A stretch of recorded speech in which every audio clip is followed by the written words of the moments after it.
Mambo vipi ndugu mtazamaji, karibu tena katika TTS Tanzania Talent Show, na leo tupo na biology quiz. Haya ni maswali ya kibiolojia, na mbele yetu unawaona ni washindani wawili ambao kati yao mmoja ataibuka mshindi kwa kupata maksi 10 mbele ya mwenzake, na mimi ni hosti wako Rodrick.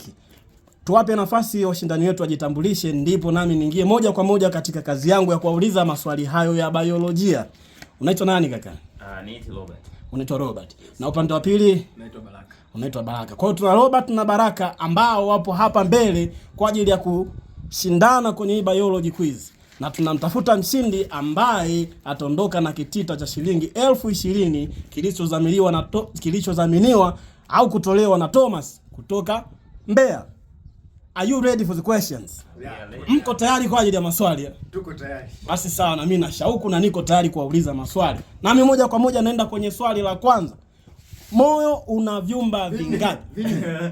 Okay. Baraka amewahi. Huyu swali hajaisha. Okay. Swali lilikuwa limeisha. Moyo una vyumba vingapi? Moyo una vyumba 4. Baraka kapata max 1 na Robert ana max 0. Swali la pili.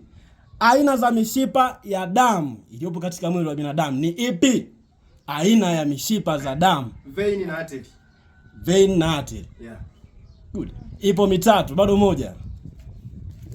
Vein, artery. Aha.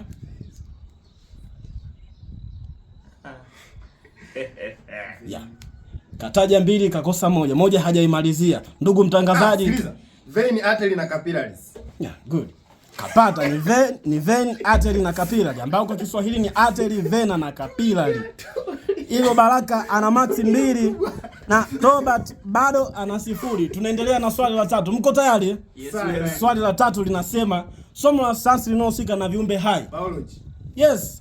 Baraka ana max 3, bado Robert ana 0. Yuko nyuma. Punguza pressure mkuu. Inaonekana dalili mbaya kwa bwana Robert. Mko tayari? Yes, tunaendelea na swali letu la 4. Na swali la 4 linasema nani aligundua seli? Robert. Anaitwa Robert. Yes. Wapo wengi waliogundua seli. Tulia, Robert ndio alogundua kwa mara ya kwanza. Robert. Mtu aliyegundua seli kwa mara ya kwanza, yes, anaitwa Robert Hooke. Na kwa advantage ilikuwa ni mwaka 1665. Hivyo Robert naye pia vile amebahatika kupata max 1, huku Baraka akiwa amemtangulia max 2 akiwa na max 3. Tunakuja swali la 5. Tofauti kati ya seli ya mnyama na seli ya mmea ni ipi? Nyingine haina ukuta. Okay. Ya mmea ina ukuta wa seli, ya mnyama haina ukuta wa seli. Good. Baraka kapata ana max 4 na Robert bado ana max 1. Tunaendelea na swali letu, swali la 6. Kundi la seli zinazofanana ambazo hufanya kazi moja inaitwaje? Specialized cell. No. Time countdown na hapa sekunde 5. 1. Seli zinazo. Kundi la seli zinazofanana ambazo hufanya kazi moja. Okay, nafasi yako mtangazaji kutuandikia kwenye comment section, utuambie kundi la seli zinazofanana ambazo zinafanya kazi moja zinaitwaje. Ndugu zetu wameshindwa kujibu. Naendelea kwenye swali la 7. Virutubisho vyenye kazi ya kujenga na kurekebisha tissue. No. Vitamin. No. Protein. Yes. Protein. Protein ndo virutubisho vyenye kazi ya kujenga na kurekebisha tissue. Kwa hiyo Baraka ana 5 huku Mr. Robert bado ana 1. Robert kaachwa mbali, lakini sio mbaya. Who knows? Nani anajua, kitu chochote kinaweza kikatokea. Hivyo tuendelee kwa hapa hicho. Tunaendelea na swali letu la 7. Swali linasema mwanga wa jua huleta vitamini gani katika mwili? Vitamin D. Yeah, good. Robert kapata, alikuwa wa kwanza. Hivyo Robert ana max 2 na Baraka anaendelea kuwa na max zake 5 zile. Tuendelea na swali linalofuata. Swali linasema mmeng'enyo wa chakula huanzia wapi? Mdomoni. Mdomoni. Yes. Mmeng'enyo wa chakula huanzia mdomoni, lakini mtu wa kwanza kujibu alikuwa ni Baraka. No. Amesema tumboni huyu. Amesema tumboni huyu.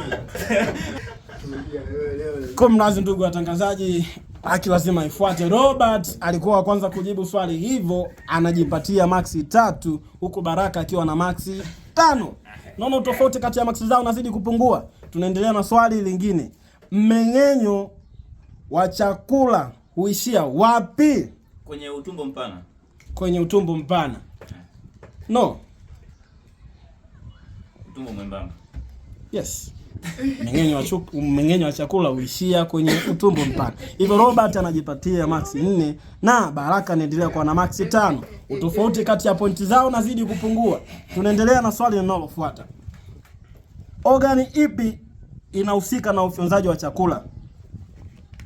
Tumbo. No. Ini. No. Ufyonzaji wa chakula? Yes. Utumbo mpana. Tumbo mwembamba. Baraka anaendelea kumzidi Mr. Robert. Mr. Robert anabaki na max 4 na Baraka anaendelea kuwa na max 6. Baada ya kuongeza max 1. Tunaendelea na swali lingine. Kipi huhusika na kuzalisha nyongo katika mwili wa binadamu? Ini. Yes. Mr. Robert kapata max 1, anakuwa na max 5 na Baraka anakuwa na max 6. Tunaendelea na swali lingine. Kipi huhusika na kufyonza maji? Utumbo mpana.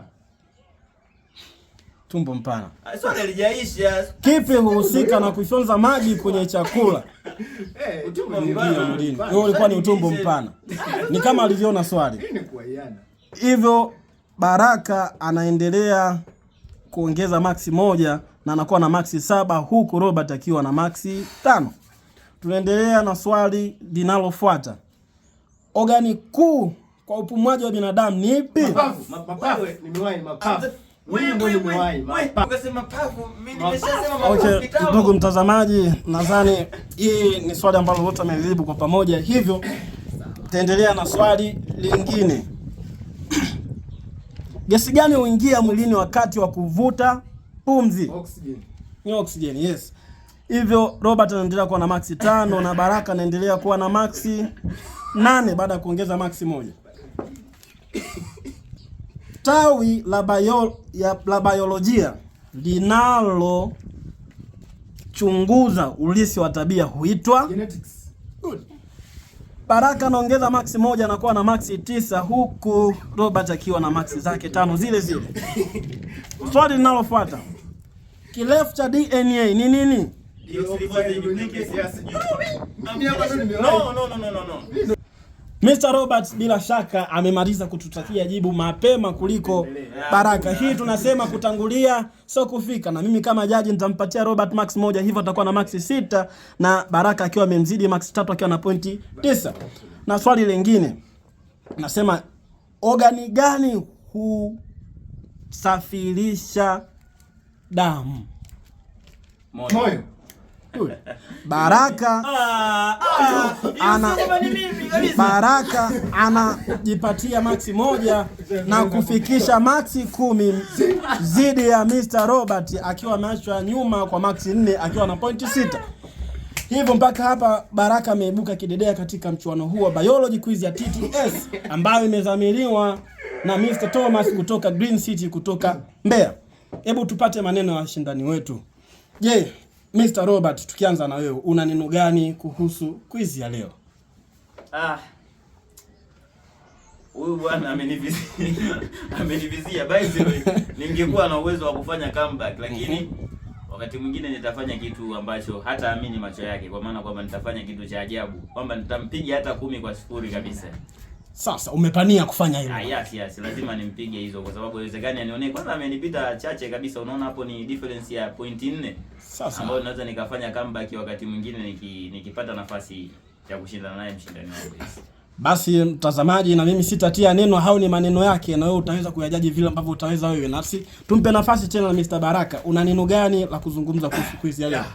Asante sana kwa kunipa nafasi hii. Kwanza nimpongeze mshindani mwenzangu kwa kushindwa. Amejitahidi sana, ningemwacha hata 0, maana yake biology is life. Kama biology ni maisha, ndio I love biology. Okay. Napenda sana biology. Sasa kwa hiyo kwa sababu inahusu maisha ya kila siku, inahusu vitu ambavyo ninavyo. Sasa kwa kawaida, yani kijana amejitahidi sana, ilibidi nimwache kabisa 0.